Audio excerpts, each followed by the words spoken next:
ರಾಜ್ಯದಲ್ಲಿ ಅನೇಕರು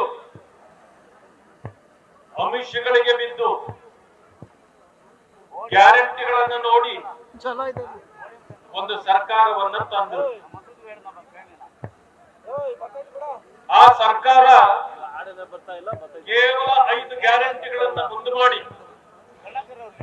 ಇಲ್ಲಿಯವರೆಗೂ ಕೂಡ ಒಂದೇ ಒಂದು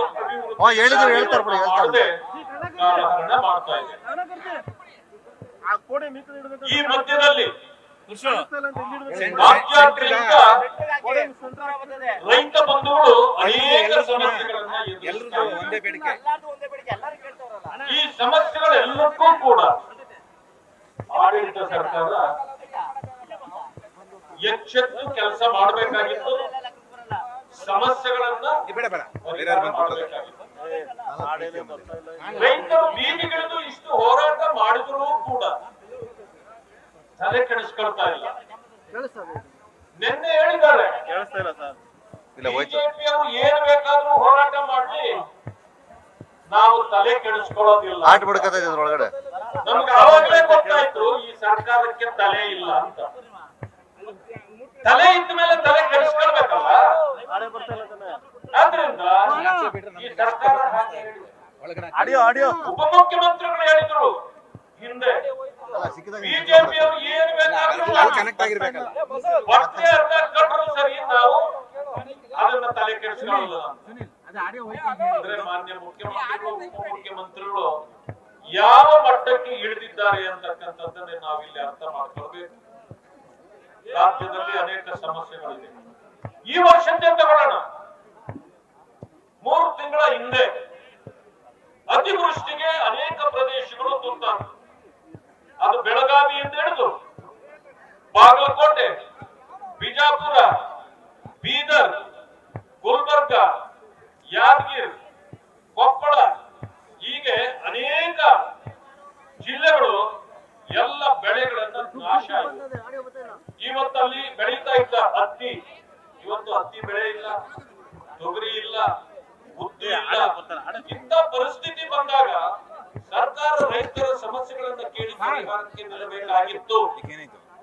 ಆದ್ರೆ ರೈತ ವಿರೋಧಿ ಸರ್ಕಾರ ಯಾವತ್ತೂ ಕೂಡ ಹೀಗೆ ನಡ್ಕೊಳ್ತದೆ ಎಲ್ಲರಿಗೂ ಗೊತ್ತಿರ್ತಕ್ಕಂಥ ವಿಚಾರ. ಈ ಮಧ್ಯದಲ್ಲಿ ಅತಿವೃಷ್ಟಿ ಆದಾಗ ಭಾರತೀಯ ಜನತಾ ಪಕ್ಷದ ನಾಯಕತ್ವ ತೀರ್ಮಾನ ತೆಗೆದುಕೊಂಡು ಮಾನ್ಯ ವಿಜೇಂದ್ರ ಅವರ ನೇತೃತ್ವದಲ್ಲಿ ಅಶೋಕ್ ಅವರು, ನಾವು, ರವಿಕುಮಾರ್ ಅವರು, ಸಿಟಿ ರವಿ ಅವರು ಒಂದು ತಂಡಗಳನ್ನು ಮಾಡಿಕೊಂಡು ಇಡೀ ರಾಜ್ಯದಲ್ಲಿ ಪ್ರವಾಸ ಮಾಡ್ತಿದ್ರು. ಅಲ್ಲಿಯವರೆಗೆ ಈ ಸರ್ಕಾರದ ಮುಖ್ಯಮಂತ್ರಿ ತೀರ್ಮಾನವನ್ನೇ ತೆಗೆದುಕೊಂಡಿರಲಿಲ್ಲ. ನಾವು ಹೋಗಿ ಎಲ್ಲ ಕಡೆಯಲ್ಲೂ ಜನರ ಸಮಸ್ಯೆ ಕೇಳಲಿಕ್ಕೆ ಪ್ರಾರಂಭ ಆಗಿದೆ. ಆಗ ವೈಮಾನಿಕ ಸರ್ವೆ ಮಾಡ್ತೇವೆ, ರೈತರಿಗೆ ಪರಿಹಾರ ಕೊಡ್ತೇವೆ ಅಂತ ಮಾತಾಡಲಿಕ್ಕೆ ಪ್ರಾರಂಭ ಮಾಡಿ ಗುಲ್ಬರ್ಗ ಕಡೆಗೆ ವೈಮಾನಿಕ ಸಮಸ್ಯೆಗಳು ಬಂದ್ರು. ಯಾಕೆ ಅಂತ ಅವತ್ತು ಕೇಳಿದ್ವಿ ನಾವು, ವೈಮಾನಿಕ ಯಾಕೆ, ರಸ್ತೆಯಲ್ಲಿ ಯಾಕೆ ಬರಲ್ಲ ಅಂದ್ರೆ ರಸ್ತೆಗಳೆಲ್ಲ ಗುಂಡಿ ಬಿದ್ದುಬಿಟ್ಟಿದೆ, ಹೆಂಗ್ ಹೋಗ್ಲಿ ನಾವು ಅಂತ. ಅಂದ್ಮೇಲೆ ನೀವು ಅರ್ಥ ಮಾಡ್ಕೊಳ್ಬೇಕು, ವೈಮಾನಿಕ ಸರ್ವೆ ಗುಂಡಿ ಸರ್ಕಾರ, ಗಂಡಗುಂಡಿ ಸರ್ಕಾರ, ಇದು ಸಮಸ್ಯೆಗಳನ್ನ ಪರಿಹಾರ ಮಾಡೋ ಸರ್ಕಾರ ಅಲ್ಲ. ಇದು ಕೇವಲ ತಮ್ಮ ಅಧಿಕಾರಕ್ಕಾಗಿ ನಾ ಕೊಡೆ ನೀ ಬಿಡೆ, ನಾನು ಮುಖ್ಯಮಂತ್ರಿ ನೀನ್ ಬಿಡದೆ ಇದ್ರೆ ನಾನು ಸುಮ್ಮನೆ ಇರಲ್ಲ. ಬರೀ ಇದೇನಾ ಡೆವಲಪ್ಮೆಂಟ್? ರಾಜ್ಯದಲ್ಲಿ ಒಂದು 3 ಕಾಸಿನ ಕೆಲಸ ಮಾಡ್ತೇವೆ, ಡೆವಲಪ್ಮೆಂಟ್ ಮಾಡಿದೆ, ಗ್ಯಾರಂಟಿಗಳನ್ನ ತೋರಿಸಿಕೊಂಡು ಇಷ್ಟು ದಿನ ಆಡಳಿತ ಮಾಡ್ತೀವಿ. ಇಡೀ ರಾಜ್ಯ ಇವತ್ತು ಜನರು ಕಂಗಾಲಾಗಿದ್ದಾರೆ. ಬರೀ ರೈತರ ಸಮಸ್ಯೆ ಮಾತ್ರ ಅಲ್ಲ, ಹಿಂದುಳಿದವರ ಸಮಸ್ಯೆಗಳು ಇದೆ, ಪರಿಶಿಷ್ಟ ಜಾತಿ ವರ್ಗಗಳ ಸಮಸ್ಯೆಗಳಿದೆ, ಒಳ ಮೀಸಲಾತಿ ವಿಚಾರ ಇದೆ. ಯಾವುದಕ್ಕೂ ಪರಿಹಾರ ಇಲ್ಲ. ಅಂದಮೇಲೆ ನೀವು ಸರ್ಕಾರ ಬರೀ ಲೂಟಿ ಮಾಡೋದು ಮಾತ್ರನಾ? ನೋಡಿ, ಈಗ ಮುಖ್ಯಮಂತ್ರಿ ನಾನು ಇಳಿಯೋದಿಲ್ಲ 5 ವರ್ಷ ನಾನೇ ಅಂತಿದ್ರು. ಈಗ ಈಗ ಅವ್ರಿಗೆ ಸರ್ಕಾರ ಕೊಡ್ತಾ ಇರೋದು, ಅವ್ರ ಸಪೋರ್ಟ್ ನಿಂತಿರೋದು ಅವ್ರ ಮಗ ಮಾತ್ರ, ಯತೀಂದ್ರ ಸಿದ್ದರಾಮಯ್ಯ. ಅವ್ರು ಬಿಟ್ಟು ಬೇರೆ ಯಾರು ಇವಾಗ ಅವ್ರ ಸಪೋರ್ಟ್ಗೂ ಇಲ್ಲ. ಆದ್ರೆ ಒಬ್ಬರಿಗೊಬ್ಬರು ಹಗ್ಗ ಜಗ್ಗಾಟದಲ್ಲಿ ಕಂಗಾಲಾಗಿದ್ದಾರೆ. ಎಲ್ಲ ಸಮಸ್ಯೆಗಳನ್ನು ಕೂಡ ಹೊಟ್ಟೆಯಲ್ಲಿ ಮುಟ್ಟಿಕೊಂಡು ಇವತ್ತು ಬಾಳುವಂತ ಪರಿಸ್ಥಿತಿ ಬಂದಿದೆ. ಎಲ್ಲಕ್ಕಿಂತ ಮಿಗಿಲಾಗಿ ಈ ಸಮಸ್ಯೆಗಳನ್ನ ಚರ್ಚೆ ಮಾಡಲಿಕ್ಕೆ, ಸಮಗ್ರ ಕರ್ನಾಟಕದ ವಿಚಾರಗಳನ್ನು ಚರ್ಚೆ ಮಾಡಲಿಕ್ಕೆ ಬೆಂಗಳೂರಿನಲ್ಲಿ ನಾವು ಸೇರುವುದು. ಇಲ್ಲಿ ಬೆಳಗಾವಿಯಲ್ಲಿ ಸದನವನ್ನು ಯಾಕೆ ಕರೀತೀವಿ? ಉತ್ತರ ಕರ್ನಾಟಕದ ಭಾಗದ ಸಮಸ್ಯೆಗಳ ಪರಿಹಾರಕ್ಕಾಗಿ ಚರ್ಚೆಗಳಾಗಬೇಕು, ಸರ್ಕಾರ ಸ್ಪಂದಿಸಬೇಕು, ಪರಿಹಾರಗಳನ್ನು ಘೋಷಣೆ ಮಾಡಬೇಕು. ರೈತರಿಗೆ ಇವತ್ತು ಇರ್ತಕ್ಕಂಥ ಕಬ್ಬು ಬೆಳೆಗಾರರಿಗೆ ಇರ್ತಕ್ಕಂಥ ಸಮಸ್ಯೆಗಳನ್ನ ಬರೀ ಮಾತನ್ನೆಲ್ಲ ಆಡಿದ್ರೆ ಸಾಲದು.